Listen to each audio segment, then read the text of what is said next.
ઇતિહાસ ઇંગ્લિશમાં એનું કોઈ ગુજરાતીકરણ કરીને શૌર્ય તર્પણ નામનું પુસ્તક બહાર પાડ્યું છે વર્ષો પહેલાં. મારી પાસે છે, મેં વાંચ્યું છે. એમાં એક પ્રસંગ છે સાહેબ, સરસ પ્રસંગ છે. એક તો મહારાણા પ્રતાપ ચીપર ઉપર બેઠા છે. મૂળ તો એ આખું કુટુંબ, ભાઈ ભીલ સમાજ હોય એને ક્યાંથી અકબરનો ઘેરો આવે કેમ ખબર પડે. ભીલ કુટુંબ હોય એને લઈ અને બધે ફેરવે છે. એમાં દીકરી મહારાણા પ્રતાપની દીકરી ભૂખી થઈ સાહેબ, ખાવા કાંઈ ન હોય. કલ્પના તો કરો સાહેબ. જેને અકબર એમ કે તમે દિલ્હી પધારો, મહારાણા પ્રતાપને પ્રતાપ એમ કે હું દિલ્હી ન આવું, બસ હું એક મારા બાપને બાપ કહું, એકલિંગજીને બાપ કહું, બાકી હું દિલ્હી ન આવું. આ વાતો કરવા બી તો રાત્યું જાય, પણ એ દીકરી ભૂખી થઈ છે. એ આપણે પાઠ્યપુસ્તકમાં આ પ્રસંગ આવે છે. ભીલ લોકો વનસ્પતિના જાણકાર ખડનો રોટલો કર્યો અને દીકરીના હાથમાં દીધો. જગલ બિલાડો લઈ ગયો અને દીકરી રોવા માંડી. પ્રતાપથી સહન ન થયું સાહેબ, નીકળી ગયા ત્યાંથી. ચીપર ઉપર જઈને બેઠા, રમણે હાથ દઈને સાહેબ. શિષ્યોદીઓ રાજપૂત, હિન્દુઓ શાલિગ્રામ કહેવાય. એમાં એક માલધારી દોનો દંપતી નીકળે છે હાંડડી ઉપર સવાર થઈને. ઝાડને છાંયે હાંડડી ઝુકાડી પત્નીને કીધું તમે અહીં બેહો, હું ચીપર ઉપર બેઠો એક તેજસ્વી પુરુષ છે. કોણ છે એની ખબર નથી માલધારીને. એને રામ રામ કરી આવું. આપણે હજી સુધી સાહેબ સૌરાષ્ટ્રમાં અજાણ્યા માણસો ગામના પાદરમાં નીકળતા ને, હવે તો વાહન વ્યવહાર થઈ ગયો, તો એ ગામના પાદર કહેતા માણસો રામ રામ ભાઈ, રામ રામ. એક શિષ્ટાચાર. એટલે આ માણસ ગયો માલધારી, ભાઈ રામ રામ. મહારાણા પ્રતાપ બોલ્યા રામ રામ ભાઈ, ક્યાંથી આવો છો? આમ નેહડામાંથી આવું છું. હા, જવું છે ક્યાં?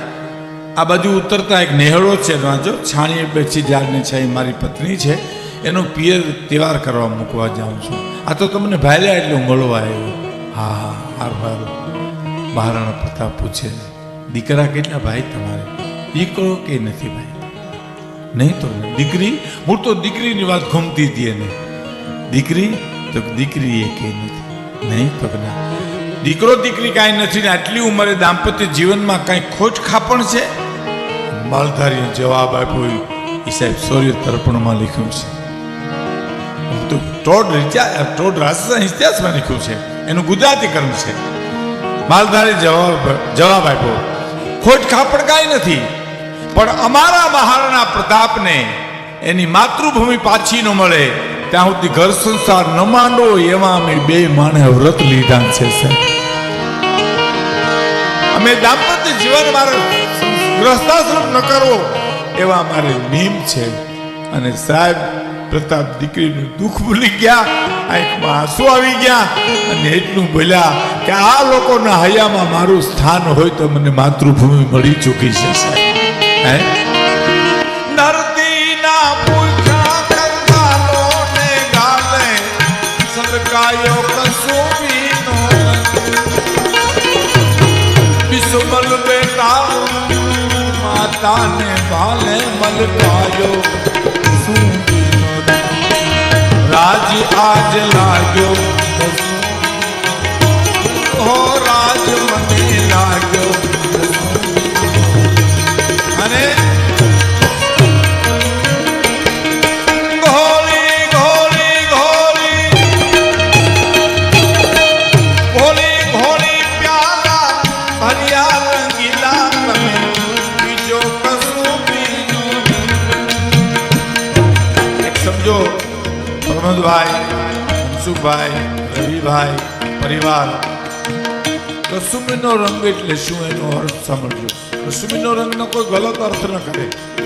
કસુમીનો રંગ એટલે સંસ્કૃતિનો રંગ, ધર્મ નીતિ ન્યાયનો રંગ, માણહાઈનો રંગ, દાતારીનો રંગ, સમાજ સેવાનો રંગ, કે બધાય રંગને મેઘાણી ખરોળમાં ભેળા કરીને એમાંથી એક રંગ કર્યો આ કસુમીનો રંગ છે. હા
આજે મોટા સમઢિયાળાથી અડધી રાતને ટાણે મારી તમારી બેન દીકરી જો ચલાડા સુધી વહી જતી હોય તો આભારી સીમાડા હાચવી નવયુવાનો ઊભા છે ને એને આભારી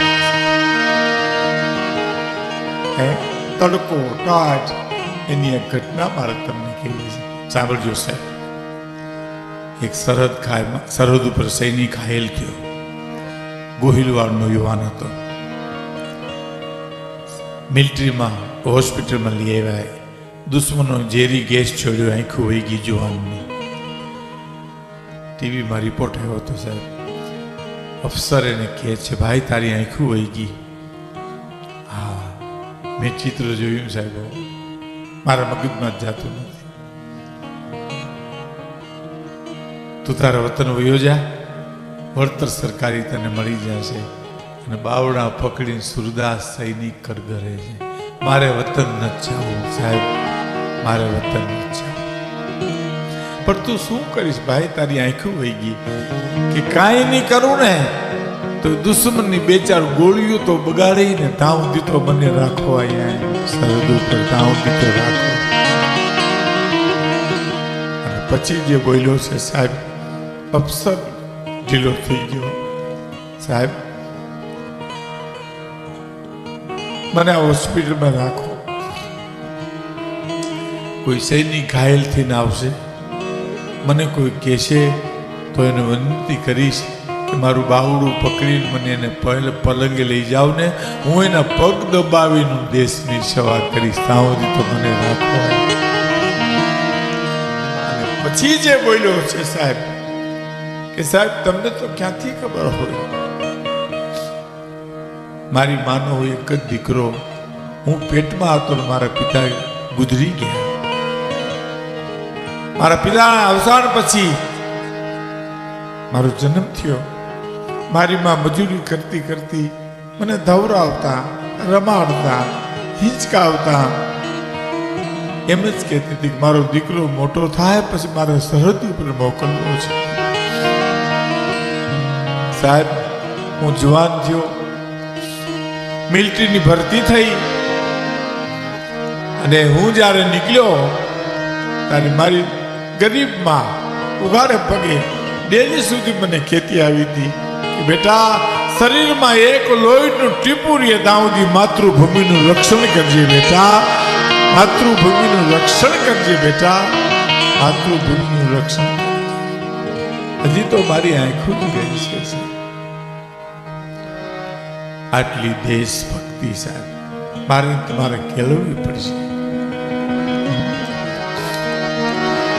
એનું શીશ ખોલામાં લેવા કોઈ જ નેતા નાની,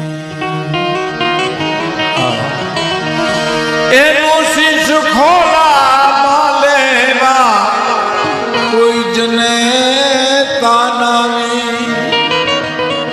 અને એને તેલ કચોળા લઈને કોઈ બેની નવરાવી,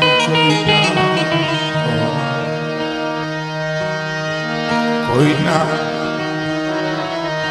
લાડકવાયાની ન કોઈ ખબરું પૂછાવી તોય ઘાયલ મરતા મરતા આ ભારત માની આઝાદી ગામે છેલ્લી કડી કે એની બસમાં કિત ભૂમિ પર ચણજો એક આરસ ખાંભી અને એ પથ્થર પર કોતરશોમાં કોઈ કવિતા લાંબી પણ લખજો લખજો જઈને લખજો રાખ પડી આહી કોઈના લાડકવાયાની તોય ઘાયલ મરતા મરતા આ ભારત કેશુભાઈ પટેલની સરકાર હતી સાહેબ એ વખતે બનેલી ઘટના સરહદ ઉપર આજે હું તમને કહું એક ગિરનારમાં સાધુ છે એટલે મને એક વાત કરેલી મને કે ભીખુદાનભાઈ આપણે માતાજીની પ્રાર્થના કરીએ સ્વામિનારાયણ ભગવાનની પ્રાર્થના કરીએ રામકૃષ્ણની પ્રાર્થના કરીએ એને હારોહાર 1 મિનિટ આપણા સૈનિકોની પ્રાર્થના ન કરી શકીએ હે અખિલ બ્રહ્માંડના માલિક હે સહજાનંદ સ્વામી હે મારા રાઘવ મારા સરહદના સીમાડા હાચવી નવયુવાનો ઊભા છે ને એનું રક્ષણ કરજે મારા પરમાત્મા મારા પ્રભુ એનું રક્ષણ કરજો એનું રક્ષણ હું કરું છું સાહેબ આજ હું મારી માને પ્રાર્થના કરું ત્યારે હું આટલું બોલું જ છે